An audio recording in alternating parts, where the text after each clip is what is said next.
오늘도 하나님께 예배하러 나오신 여러분들을 주님의 이름으로 환영하고 축복합니다. 우리 다시금 이렇게 인사하겠습니다. 주님을 향하여 할렐루야, 서로를 향하여 할렐루스, 이렇게 인사합니다.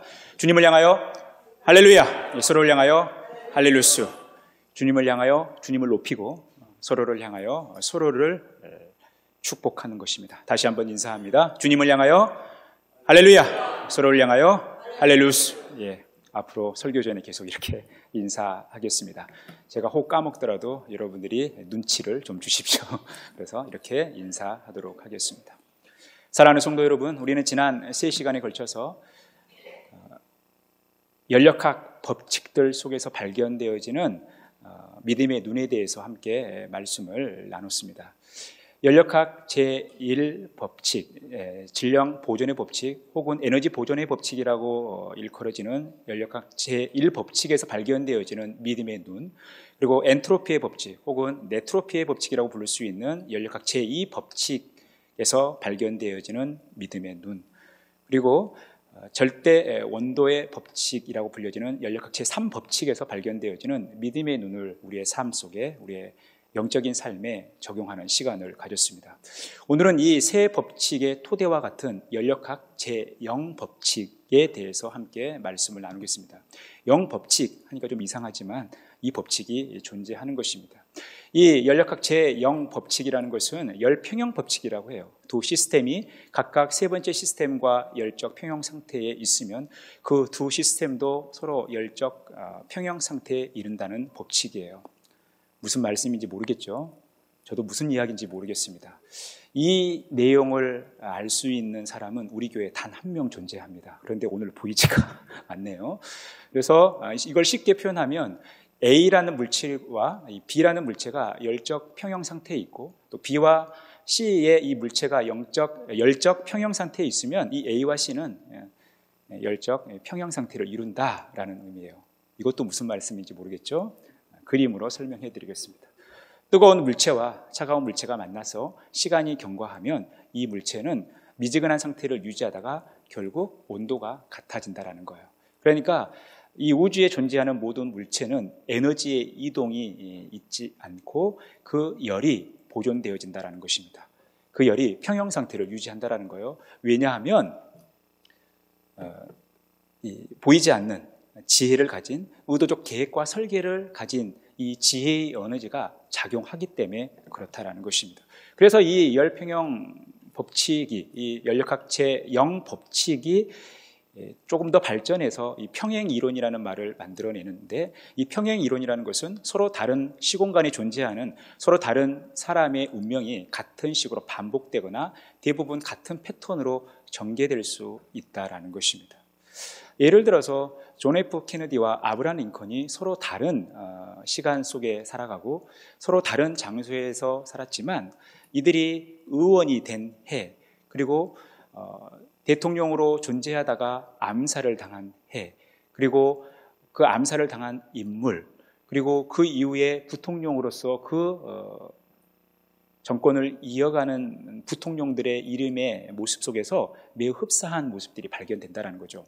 그러니까 우연의 일치일 수도 있지만은 사실 이런 평행 이론이 어디에 적용이 되어지냐면 우리 주변에서 이해하기 힘든 그 원인을 찾을 수 없는 많은 사건과 사고들이 있는 것입니다. 예를 들어서 우리나라 같은 경우에 갑자기 막 지진이 일어나거나 엄청난 대형 사고가 일어났을 때에 이 평행 이론이 도입되어서 그 과정, 또 그 원인을 추적해 간다는 것입니다. 그것은 지금 일어난 이 사건이 짧게는 수년 전, 또 수십 년 전, 수백 년 전, 또 길게는 수천 년 전에 동일한 사건이 일어났다는 것입니다. 그래서 그 수천 년 전, 수백 년 전, 수십 년 전, 수년 전에 있었던 그 사건의 원인을 파악하면서 지금 이 순간 우리에게 일어난 이 사건과 사고가 왜 일어나는지를 밝혀내는 것이죠. 이것이 이제 평행 이론입니다. 이것이 우리의 삶과 또한 우리의 영적인 삶에 적용될 수 있다는 것입니다. 이것이 우리의 영적인 삶에 어떤 의미가 있을까? 우리는 오늘 본문 말씀을 함께 묵상하면서 그 말씀의 의미를 함께 나누도록 하겠습니다. 하나님께서는 다윗을 이스라엘의 2대 왕으로 삼으셨습니다. 다윗은 하나님을 너무나 사랑했던 인물이죠. 그래서 그는 하나님 중심의 왕권을 가지고 싶었던 것입니다. 신권 통치를 실현하고 싶었던 거예요. 그래서 그가 왕이 되면서 가장 시급히 하고자 했던 일이 사울 왕 때에 블레셋에게 뺏겼던 하나님의 법궤를 다시 예루살렘 성으로 모셔오는 거였습니다. 그가 너무나 조급하게 일을 서두르다 보니까 한 번의 실패는 있었지만 그래도 다행히 그 법궤를 예루살렘 성으로 모시게 됐던 것이죠. 그래서 이 하나님 중심의 통치를 하고 싶었던 것입니다. 하나님께서 원하시는 국가를 운영하고 싶었던 것이 다윗의 마음이었죠. 이런 다윗을 잘 아시는 하나님께서 나단 선지자를 통해서 약속의 말씀을 주십니다. 이것이 하나님과 다윗 사이에 있었던 언약인 것입니다. 오늘 8절 말씀해 보니까 그러므로 이제 내 종 다윗에게 이와 같이 말하라. 만군의 여호와께서 이와 같이 말씀하시기를 내가 너를 목장 곧 양을 따르는 데에서 데려다가 내 백성 이스라엘의 주권자로 삼았다라는 것입니다. 하나님은 양을 치던 목동이었던 다윗을 이스라엘의 2대 왕으로 삼으셨습니다. 그리고 이스라엘의 주권자로 삼으셨다라는 것이죠. 하나님께서 이 이스라엘 왕국에 다윗에게 큰 주권을 준 것처럼 다윗에게 힘을 이렇게 주시면서 다윗으로 하여금 마음대로 나라를 통치해라 라고 말씀하신 것 같지만 이 언약의 본질은 다윗에게 주권을 주는 것이 아니라 하나님의 주권을 드러내고 있다는 것입니다. 아브라함과의 언약이 하나님 나라에서 하나님 나라 백성에 대한 약속이었고 그것을 성취하시는 과정이었다면 또한 모세의 이 언약이 하나님 나라 영토에 대한 약속과 그것을 실현해가는 그 과정이었다면 오늘 이 다윗과의 언약은 하나님 나라 주권이 어디에 있고 이 하나님의 나라 주권 속에 살아가는 것이 어떤 의미를 보여주는지 이 이스라엘의 3대 언약에 들어가는 매우 중요한 언약이라는 거예요. 그래서 우리는 이 언약을 아브라함 언약, 다윗 언약과 함께 이스라엘의 3대 언약으로 우리가 알고 있는 다윗 언약인 것입니다. 하나님께서 다윗과 언약을 체결하신 것입니다. 하나님께서 이스라엘의 주권자로 다윗을 세우셨지만 이스라엘의 주권자가 하나님이심을 보여주는 것이죠. 이것이 의미하는 게 뭔가? 오늘 이 언약의 내용이 강조하는 것이 크게 두 가지입니다. 하나는 하나님께서 다윗을 이스라엘의 주권자로 삼으시면서 모든 원수들을 멸해 주셨고 이 다윗의 이름을 위대하게 만들어 주신다라는 것이죠. 오늘 9절 말씀해 보니까 내가 가는 모든 곳에서 내가 너와 함께 있어 내 모든 원수를 내 앞에서 멸하였은즉 땅에서 위대한 자들의 이름같이 내 이름을 위대하게 만들어 주리라. 하나님은 이스라엘 백성들을 위하여 왕으로 다윗을 세우셨습니다. 엄밀하게 사울을 버리시고 다윗을 왕으로 세우신 것이죠. 그 과정 속에서 하나님은 다윗과 함께 하셨고 심지어 다윗의 장인어른이었지만 자신을 죽이려고 했던 이 사울까지 또 사울의 주변의 모든 무리들까지 다 멸하시면서 다윗을 왕으로 삼으신 것입니다. 또한 끊임없이 계속해서 이스라엘 백성들을 괴롭혔던 블레셋을 정리해 주시면서 이제 다윗을 이스라엘의 온전한 왕으로 세우셨다는 것입니다. 그런데 거기에서 끝나는 것이 아니라 하나님은 다윗의 이름을 위대하게 만들어 주신다는 것입니다. 여러분, 히브리인들에게 있어서 이름은 단순히 호칭 그 이상의 의미를 가지고 있는 거예요.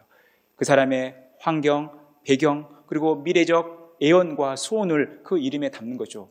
우리나라도 이름을 대충 짓지 않지 않습니까? 이름을 지을 때는 이 아이가 어떤 아이로 자라가기를 바라는 마음을 가지고 이름을 짓는 거예요. 이게 바로 히브리 유대 백성들과 우리의 공통점인 것입니다. 그래서 하나님께서 다윗의 이름을 위대하게 만들어 주시겠다는 것은 하나님께서 다윗의 인생을 위대하게 만들어 주시겠다는 것입니다. 다윗을 위대한 사람으로 만들어 주셔서 다윗을 통해서 하나님의 통치, 하나님의 능력, 하나님의 역사를 보여주시겠다는 거죠. 하나님께서 말씀하신 대로 다윗은 그렇게 삽니다. 다윗은 이스라엘의 가장 위대한 왕이 된 것입니다. 하나님께서 얼마나 다윗을 위대하게 만들으셨는지 이후에 등장하고 있는 모든 왕들이 얼마나 잘했느냐 못했느냐 그 기준이 다윗에게 있는 거예요. 그래서 여러분 열왕기서와 역대서를 보면요 모든 왕들의 비교 대상이 다윗이에요.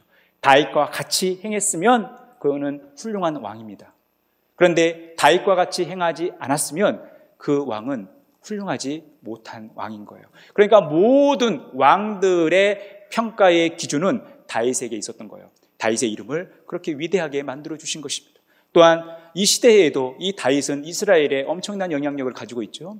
여러분 이스라엘 국기를 보면요, 그 이스라엘의 국기를 구성하고 있는 것이 바로 다윗의 별입니다. 이 이스라엘과 다윗은 뗄래야 뗄 수 없는 관계라는 거죠. 하나님께서 다윗을 그렇게 위대하게 만들어 주신 것입니다. 또한 하나님께서 원수를 멸해 주시고 다윗의 이름을 위대하게 만드셨고, 또한 두 번째, 다윗이 이 땅의 삶을 마무리한 이후에도 하나님은 이 이스라엘이란 나라를 견고하게 하시겠다고 말씀하고 있다는 것입니다. 오늘 12절에 보니까 내 수완이 쳐서 내 조상들과 함께 누울 때에 내가 내 몸에서 날 내 씨를 내 뒤에 세워 그의 나라를 견고하게 하리라.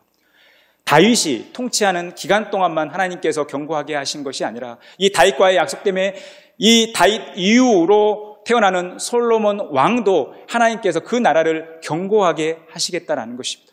하나님께서 이 나라를 견고하게 하실 거기 때문에 왕이 바뀌어도, 다윗에서 솔로몬으로 바뀌어도 그 나라는 견고하게 하실 거라고 하나님께서 약속하신 것입니다. 그는 내 이름을 위하여 집을 건축할 것이요 나는 그의 나라 왕위를 영원히 견고하게 하리라. 다윗 때까지는 성막에서 하나님의 임재를 경험하고 하나님께 예배했다면 이제 더 온전한 하나님의 거처로서 솔로몬으로 하여금 성전을 건축하게 하셔서 하나님께서 이스라엘 백성들을 통치하고 다스리는 그런 신정 국가, 하나님께서 견고하게 하시는 그런 나라로 만드시겠다고 말씀하고 있다라는 것입니다. 또한 내 집과 내 나라가 내 앞에서 영원히 보존되어지고 내 왕위가 영원히 견고하리라 하셨다. 하나님께서 영원토록 보존시키시고 영원토록 견고하게 하시겠다고 약속하고 있다라는 것입니다. 그렇다면 이 약속의 유효 기간이 언제까지인가? 그리고 이 약속이 누구에게까지 미치는가? 계속해서 사무엘하 22장 51절에 여호와께서 그의 왕에게 큰 구원을 주시며 기름 부음 받은 자에게 인자를 베푸시며 영원하도록 다윗과 그 후손에게로다 하였더라. 하나님과 다윗 사이에 있었던 이 약속은 단순히 다윗과 하나님과의 개인적인 약속뿐만 아니라 국가 단위, 민족 단위, 그리고 다윗의 모든 후손들, 이스라엘의 후손들에까지 유효한 그런 확실한 약속이라는 것입니다. 하나님께서 다윗에게만 복을 주시겠다는 것이 아니라 다윗의 후손, 다윗의 모든 이스라엘 백성들 모두에게 복을 주시고 그 약속을 견고하게 하시겠다라고 지금 말씀하고 있다는 것입니다. 그런데 이 다윗 입장에서 이 하나님의 위대하신 약속을 받으면서 이 약속만 바라보며 살아가면 되죠. 그런데 하나님께서는 하나의 변수를 조심하라는 것입니다. 그 변수가 무엇이냐? 나는 그에게 아버지가 되고 그는 내게 아들이 되리니 그가 만일 죄를 범하면 내가 사람의 매와 인생의 채찍으로 징계하려니와. 하나님은 죄를 경계하시는 거예요. 이 죄가 저들의 변수가 될 수 있다는 것입니다. 이 죄가 약속의 변수가 될 수 있다는 것입니다. 이 죄가 하나님과 다윗 사이의 언약의 변수가 될 수 있다는 거예요. 그래서 이 죄 때문에 이 약속이 깨진다면 결국 다윗과 이스라엘 백성들 사이에는 엄청난 불행이 찾아오는 것이죠. 그래도 다행히 다윗이 비록 연약한 모습으로 하나님 앞에 범죄한 모습들이 몇 군데 있지만 다행히 하나님께서 다윗을 크게 징계하시지 않은 거죠. 정신 바짝 차리도록 한번 회초리는 드셨지만 완전히 그를 징계하지 않은 것입니다. 그리고 그것이 솔로몬 때까지 이어지는 거예요. 이 변수를 솔로몬이 이어가지 못하는 것입니다. 하나님 앞에 범죄하지 않고 하나님 앞에 신실한 삶을 살아야 할 솔로몬이 결국 하나님 앞에 범죄하며 우상을 숭배하고 나라를 하나님의 나라가 아닌 이상한 나라로 만들어버린 것입니다. 당장 하나님께서 솔로몬을 멸하고 그 나라를 나눌 수 있지만 그래도 솔로몬이 아버지를 너무 잘 만나서 아버지 덕택에 자신 때가 아닌 자신의 아들인 르호보암 때 나라가 쪼개지는 것입니다. 그런데 그 범죄의 역사, 이 변수는 변함없이 북이스라엘과 남쪽 유다에 이어지다 보니까 북이스라엘은 아수르에 의해서 나라가 망하게 돼버리고 남쪽 유다는 바벨론에 의해 나라가 망하게 돼버린 것입니다.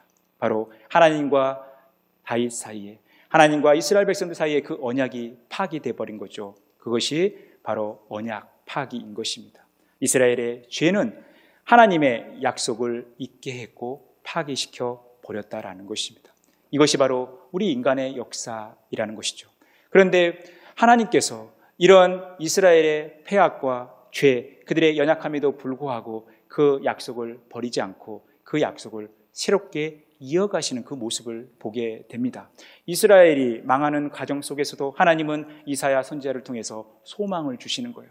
이새의 줄기에서 한 싹이 나며 그 뿌리에서 한 가지가 나서 결실할 것이요, 그날에 이새의 뿌리에서 한 싹이 나서 만민의 기치로 설 것이요, 열방이 그에게로 돌아오리니 그가 거한 곳이 영화로우리로다. 이새의 줄기, 다윗의 줄기에서 한 싹이 난다라는 것이죠. 한 가지가 나서 만민의 기치로 선다라는 것입니다. 이스라엘 백성들이 범죄하여 하나님과의 약속을 저버렸지만, 그 약속을 포기해버렸지만 하나님은 이것을 포기하지 않으시고 그 약속을 이어가시는 거예요. 이새의 줄기를 통해서 그 약속을 이어가신다라는 거예요. 엄밀하게 이야기해서 새롭게 하신다라는 거죠. 오늘 이 이사야 11장을 사도 바울은 로마서 15장 12절에서 이렇게 해석하고 있어요. 또 이사야가 이르되 이새의 뿌리 곧 열방을 다스리기 위하여 일어나시는 이가 있으리니 열방이 그에게 소망을 두리라 하였느니라. 모든 열방이 소망을 두는, 열방을 다스리기 위하여 일어나시는 이새의 뿌리에서 열방을 다스리기 위해 일어나신 그에게, 그래서 모든 열방에게 소망을 주시는 그분이 누구라는 거예요? 우리 주 예수 그리스도라는 것입니다. 아브라함과 다윗 사이에 있었던 그 언약을 이스라엘 백성들이 그 죄로 말미암아 파기해버렸지만 하나님은 그 약속을 완전히 버리지 않고 그 약속을 온전하게 하시기 위해, 완전하게 하시기 위해 예수 그리스도와 다시 언약을 체결하신 거예요. 이것이 바로 은혜 언약, 구속 언약이라고 하는 것입니다. 그래서 예수 그리스도께서 우리를 위하여 이 땅에 오셔서 하나님과의 약속을 지키신 것입니다. 그래서 예수 그리스도 통해서 나타난 모습이 어떤 모습입니까? 십자가로 이 둘을 한 몸으로 하나님과 화목하게 하려 하심이라. 원수된 것을 십자가로 소멸하신 것입니다. 그 옛날 이스라엘 백성들을 위하여 하나님께서 왕을 세우신 것은 백성들 위에 통치하고 군림하는 왕이 아니라 하나님과 인간 사이에 중재자가 되어주는, 하나님과 인간 사이에 중간 역할을 해줄 수 있는 그런 존재로 하나님께서 왕을 삼으신 것입니다. 그런데 그 왕들이 변질되어버린 거죠. 폐악질을 하고 또 우상을 숭배하고 하나님 앞에 범죄한 삶을 살아갔기 때문에 왕으로서의 역할을 감당하지 못한 거예요. 그런데 우리에게 진정한 왕, 만왕의 왕으로 예수 그리스도께서 오셨고 그 예수 그리스도께서 십자가를 통해서 하나님과 우리를 화목시키셨다는 거예요. 하나님과 우리 사이를 연결시켜줬다는 것입니다. 그러면서 그 십자가를 통해서 모든 원수를 멸하셨다라는 것입니다. 그러면서 이 예수 그리스도를 하나님께서 어떻게 또 해 가시는가? 우리를 위하여 십자가에 달려 죽으신 예수 그리스도, 자신을 비우시기까지 우리를 위하여 희생당하신 그 예수 그리스도를 하나님께서 어떻게 만드십니까? 우리 함께 빌립보서 2장 9절에서 11절 말씀 같이 읽겠습니다. 이러므로 하나님이 그를 지극히 높여 모든 이름 위에 뛰어난 이름을 주사 하늘에 있는 자들과 땅에 있는 자들과 땅 아래에 있는 자들로 모든 무릎을 예수의 이름에 꿇게 하시고 모든 입으로 예수 그리스도를 주라 시인하여 하나님 아버지께 영광을 돌리게 하셨느니라. 아멘. 하나님께서 예수 그리스도의 이름을 높여주신 것입니다. 그래서 하늘에 있는 자들, 땅에 있는 자들, 땅 아래에 있는 자들, 모든 자들로 예수 그리스도 앞에 무릎을 꿇게 하셨고 예수 그리스도의 이름을 높이고 예수 그리스도를 주라 시인하여 하나님께 영광을 돌리게 하셨다는 거죠. 예수님의 이름을 위대하게 만들어주신 것입니다. 하나님은 예수 그리스도를 통해서 모든 원수를 소멸해 주신 것입니다. 하나님은 예수 그리스도의 이름을 높여주셔서 모든 열방이 그 무릎을 예수 앞에 꿇게 하셨다는 거죠. 예수 그리스도의 이름을 위대하게 만들어 주셨다는 것입니다. 여러분, 위대하신 예수 그리스도, 그 이름을 의지했기 때문에, 우리가 또한 의지하고 있기 때문에 우리가 예수 그리스도를 우리의 구주로 받아들이고 있고 오늘 그 예수 그리스도의 이름으로 기도하며 하나님께 예배하고 있는 것입니다. 바로 하나님께서 예수 그리스도를 이렇게 만들어주신 것이죠. 하나님께서 예수 그리스도를 이렇게 위대하게 만들어주신 거예요. 그래서 또 무엇을 하든지 말에나 일에나 다 예수의 이름으로 하고 그를 힘입어 하나님 아버지께 감사하라. 우리는 예수 그리스도의 이름으로 살아가는 것입니다. 예수 그리스도의 이름으로 살아갈 때 하나님의 능력이 우리에게 나타나는 것입니다. 하나님은 그 옛날 다윗을 부르시고 그와 함께 하시면서 다윗 앞에 있는 모든 원수들을 소멸해 주셨습니다. 그리고 다윗의 이름을 위대하게 만들어 주셨어요. 그리고 1000년이 지나고 나서 예수 그리스도에게서 동일한 모습이 나타나고 있다는 것입니다. 예수 그리스도의 십자가를 통해서 모든 원수를 소멸해 주셨고 예수 그리스도의 이름을 위대하게 만들어 주신 것입니다. 천년의 시간의 차이가 있지만 다윗과 예수 그리스도 사이에 이런 일정한 흐름이 있다라는 것이죠. 바로 평행 이론이 다윗과 예수님 사이에 존재하고 있다는 거예요. 왜 천년이라는 시공간의 차이가 있지만 사람은 다르지만 왜 동일한 이 일이 두 인물 안에 나타나고 있을까요? 바로 하나님께서 함께 하고 계시기 때문에 그래요. 하나님께서 말씀을 주시고 하나님께서 함께 하시고 계시기 때문에 이 일들이 동일하게 일어나는 것입니다. 천년이 지났지만 다윗에게 있었던 그 모습이 예수 그리스도의 모습 속에서 나타나고 있다라는 것이죠. 여러분, 천년 전 다윗과 함께 하셨던 하나님이 7년이 지나고 나서 예수 그리스도와 함께 하시면서 우리의 구원을 이루신 것입니다. 그리고 다윗과의 그 언약을 완전히 성취하신 것입니다. 다윗을 비롯한 모든 인간이 연약함을 가지고 하나님과 우리 인간 사이에 그 언약을 파괴해버렸지만 온전하신 예수 그리스도께서 하나님의 말씀에 온전히 순종하며 십자가의 길을 걸어가시고 또한 부활하시면서 이 언약을 완전하게 하신 거예요. 여러분, 오늘 다윗과 또 천년이라는 시간의 차이 속에서 흐르고 있는 이 관계 속에서 보여지는 이 평행 이론이 다윗에게 나타난 그 모습이 예수 그리스도에게서 나타나고 있다는 것, 이것이 우리에게 주는 삶의 의미가 무엇이냐라는 것입니다. 로마서 5장 17절에 보면 한 사람의 범죄로 말미암아 사망이 그 한 사람을 통하여 왕노릇하였은즉 더욱 은혜와 의의 선물을 넘치게 받은 자들은 한 분 예수 그리스도를 통하여 생명 안에서 왕노릇하리로다. 예수 그리스도께서 우리를 위하여 십자가에 달려 죽으시고 부활하시면서 우리의 모든 죄와 사망의 권세를 이겨주신 것입니다. 죄와 사망의 권세를 이기시고 우리에게 왕이 되어 주신 것입니다. 우리가 그 예수 그리스도를 믿는다라는 것은 예수 그리스도를 우리의 왕으로 모시고 우리의 중심에 모시면서 예수님의 통치와 다스림 속에 살아가는 것인데, 우리가 예수 그리스도를 믿으며 예수 그리스도의 왕권 그 통치를 인정한다라는 것은 우리가 예수 그리스도와 붙어 있으면서 예수님과 함께 왕 노릇한다라는 것입니다. 우리가 예수 믿는다라는 것은 죄와 사망의 권세를 이겨내는, 그것을 정복하는 왕노릇의 삶을 살아간다는 거예요. 여러분, 이 왕노릇이라는 것은 군림하는 것이 아니라 존귀히 여김을 받는다는 거예요. 하나님께서 예수 그리스도와 붙어있는 우리들을 존귀하게 여기신다는 거죠. 우리를 위해 주신다는 거예요. 그러니 우리가 두려울 것이 없는 것이죠. 우리는 이 예수 안에서, 생명 안에서 왕노릇을 하는 것입니다. 이것이 이 땅 가운데 살아가면서도 여전히 우리의 삶 가운데 존재하는 것입니다. 그들로 우리 하나님 앞에서 나라와 제사장들을 삼으셨으니 그들이 땅에서 왕노릇하리로다. 여러분, 우리가 예수 믿고 살아가는 이 땅, 이곳은 하나님의 나라를 예수 그리스도께서 이루신 것입니다. 우리는 하나님의 나라 백성으로 살아가지만 백성이 아닌 왕노릇을 하며 살아가는 것입니다. 이것이 예수 안에서 살아가는 우리의 특권인 거예요. 이 유효기간이 언제까지인가? 계시록 22장 5절에 보면 다시 밤이 없겠고 등불과 햇빛이 쓸데없으니 이는 주 하나님이 그들에게 비치심이라. 그들이 세세토록 왕노릇하리로다. 우리의 왕노릇은 유효기간이 영원하다라는 거예요. 세세토록 이어진다라는 것입니다. 여러분, 이것이 예수 믿는 우리의 특권인 것입니다. 사랑하는 성도 여러분, 왜 우리에게 이런 일이 생깁니까? 3000년 전 다윗에게 있었던 일, 그리고 2000년 전 예수 그리스도에게 있었던 일, 그리고 지금 우리에게 있었던 일이 동일한 패턴을 통해서 나타나는 이유가 어디 있습니까? 바로 3000년 전 다윗과 함께 하신 하나님, 또 2000년 전 예수 그리스도와 함께 하신 하나님이 지금 이 시대 이 순간을 살아가는 저와 여러분과 함께 하신다라는 거예요. 하나님께서 함께 하시고 하나님께서 약속을 주시고 그 약속을 신실하게 성취해 가시기 때문에 다윗의 모습이 예수 그리스도를 통해서 나타나고 예수 그리스도의 모습이 우리에게서 나타나는 것입니다. 그러니 다윗의 고난은 예수 그리스도의 모습을 예표하는 것입니다.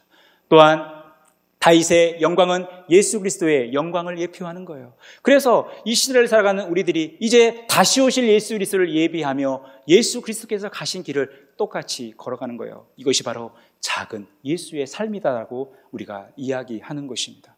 여러분, 이 평행이론은 시간을 초월해서, 장소를 초월해서, 공간을 초월해서 우리 가운데 역사하시는 거예요. 왜냐하면 모든 시간과 장소의 주인이 우리 하나님이시니까.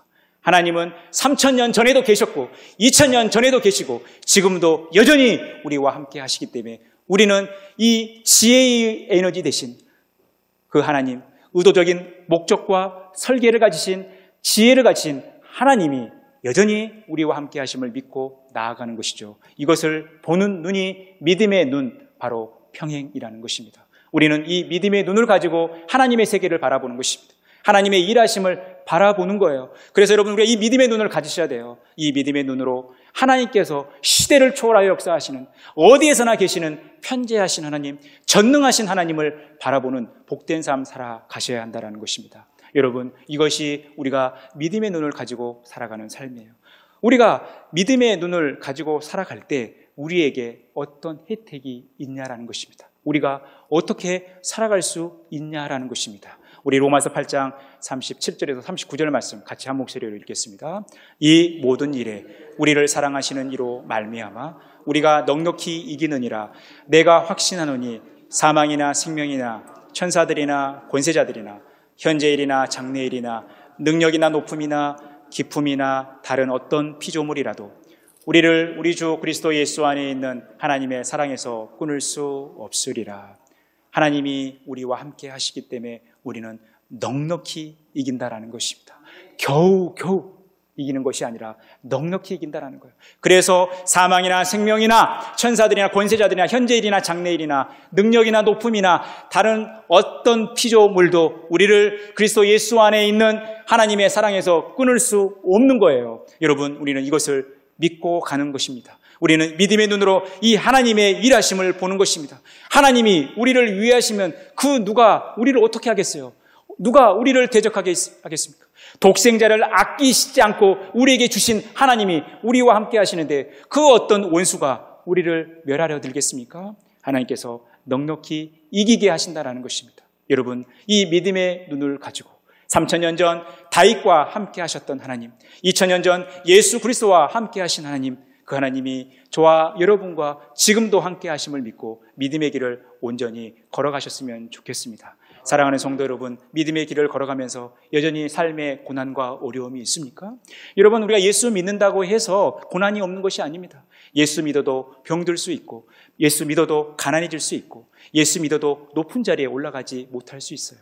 하지만 중요한 것은 우리가 그 안에서 얼마나 하나님의 도우심을 바라고 하나님이 일하시고 우리와 함께 하심을 믿음의 눈, 평행의 이 눈으로 우리가 주님을 바라보느냐 그렇지 않느냐인 것입니다. 그래서 때로는 힘든 일을 만나도 그때 더욱 주님을 깊이 만나는 것입니다. 주님의 사랑을 더 크게 느끼는 거예요. 그래서 그 어떤 것도 우리를 예수 그리스도 안에 있는 하나님의 사랑에서 우리를 절대 끊을 수 없는 것입니다. 그러니 그 주님 바라보시면서 믿음의 길을 온전히 걸어가시기를 바랍니다. 우리에게 주님께서 선물로 주신 믿음의 눈, 이 평행을 가지고 날마다 주님의 세계를 바라보며 주님의 일하심에 동참하는, 그래서 주님을 날마다 높이며 주님과 동행하는 복된 삶 살아가시는 저와 여러분이 다 되어지기를 간절히 축원합니다.